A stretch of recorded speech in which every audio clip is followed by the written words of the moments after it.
Okay, boxing fans, right now I'm just talking about my prediction for Gavin Rees versus John Murray. This is a big lightweight fight. I'm not sure if Rees' titles are on the line for this one, but it should be a great fight nonetheless.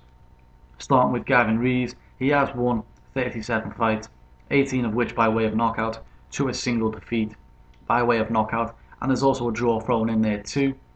You look at John Murray, he is 31 wins, 18 of which by way of knockout, to 2 defeats, both by way of knockout. Looking at the advantages and which fighter brings what to the table. I'll look at the power. Gavin Rees should be with him really. On paper it suggests Martin Murray is the bigger puncher, but in fact since moving to 135 pounds, Gavin Rees has become the bigger puncher, stopping all of his opponents except one, which was a technical draw to Derry Matthews. Murray, however, can bang in his own right at domestic and European level. He has knocked out a vast majority of his opponents. He has fell short to guys like Kevin Mitchell and Brandon Rios, but he was competitive in both fights. Looking at the speed, neither boxer prized themselves on their blistering hand speed. But if I had to give a speed advantage to one guy, I'll give it to John Murray because he is younger. He is the natural 135 pound fighter. He's got the better height, the better reach, and he'll make the weight better than Gavin Rees will.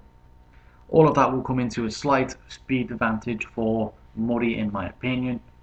Moving on to the movement, and once again, neither boxer has great lateral movement or great foot speed. Some of the times they can plod, they only know one direction, and that direction is forward, which may not be great in terms of boxing ability, but it's great for the fans, if you understand what I'm saying.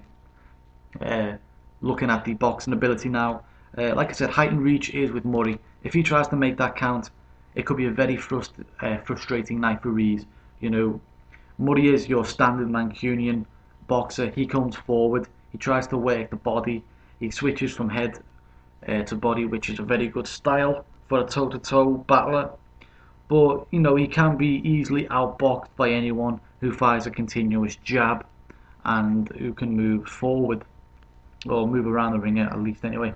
Gavin Rees is more relentless. He keeps ploughing forward, throwing big powerful shots, and because of the way their styles are, it should be either a really ugly fight or a toe-to-toe war, which is what people are hoping for. Hopefully though, because Murray has got the height and reach, he can throw in a jab. You can try and work Rees with a jab, and that will give him a slight advantage going into this fight really. The chin issue, I don't know really. Both guys have been stopped before, that's what I've got to point out. John Murray has been stopped from sweet shots from Kevin Mitchell, and then he got stopped on his feet by Brandon Rios, who definitely outweighed him heavily in that fight. He can be dropped and he can be hurt, yeah, but so can Gavin Rees, yeah. He's also been dropped before at 140 pounds by lower level competition, and he's also been stopped by Andreas Kotelnik. But since he's been to lightweight, he's not been in that much trouble. This is going to be one fight where he'll definitely be tested by a guy who can put combination punches together. All his punches will count, and we'll see how realistically one chin's going to fail in this fight really. Overall though, I'm going to predict a unanimous decision win to Gavin Rees. I think it could be a really close fight. It's a very good fight for the fans, and it's one that realistically could end up having a it could have a rematch somewhere down the line, because Murray, he should have taken a tune-up fight before this one. He needs to get his confidence up after coming off 2 losses, heavy losses, and also he needs to get his timing back. As he's not done that, it's too hard to give this fight to him really. I wouldn't put money on it. This is one fight I'm probably not going to bet on. So for that reason, I'm going with unanimous decision to Gavin Rees.